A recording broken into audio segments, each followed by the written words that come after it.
Hello po sa inyong lahat mga ka-crypto. Ako po si Pinoy Crypto Trader at sa video na ito ay atin pong pag-uusapan ang aking technical analysis dito po kay Toncoin ngayon pong September 18 taong 2024. Pero quick update lamang po tayo rito kaya diretso na po tayo sa pagte-technical analysis sa kanyang daily chart time frame na ito.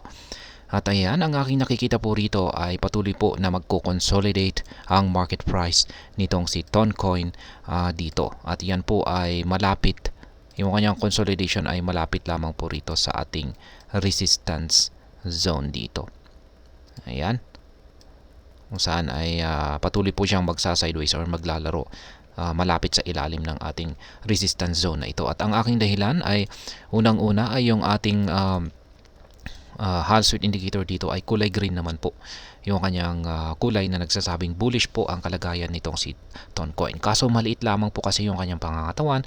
Ibig mong sabihin ay wala po siyang gaanong sapat na momentum. Wala pong gaanong sapat na momentum ang mga bulls or yung mga bulls para itulak at lampasan or basagin yung ating resistance zone dito. Kaya malabo po na mangyari yan unless na unless na mabilis na tumataba yung sukat ng pangangatawan nito.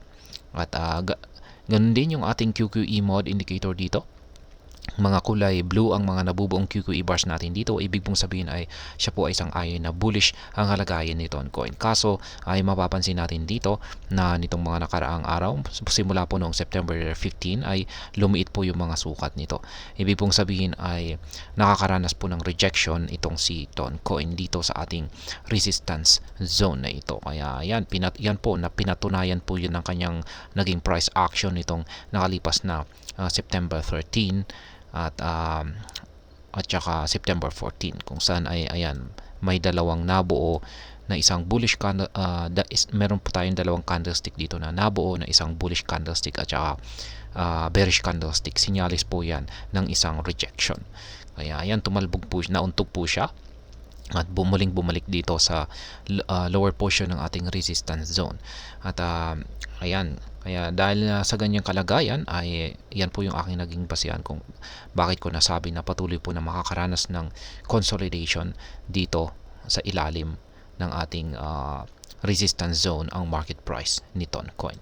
Kaya ayan po ulit, isa na rin po itong si Toncoin nakakaranas ng consolidation.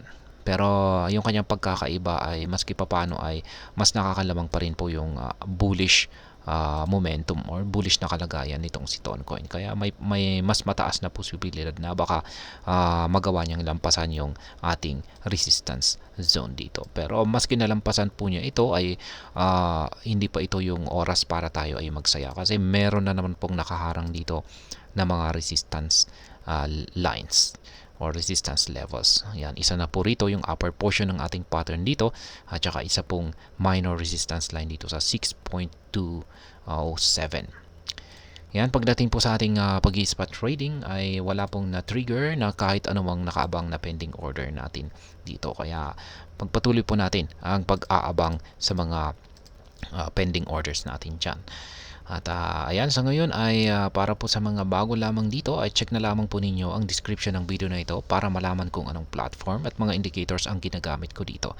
At hanggang dito na lamang po tayo sa video na ito mga ka-crypto. Marami pong salamat sa panonood. Ingat po tayo lagi at God bless po sa ating lahat.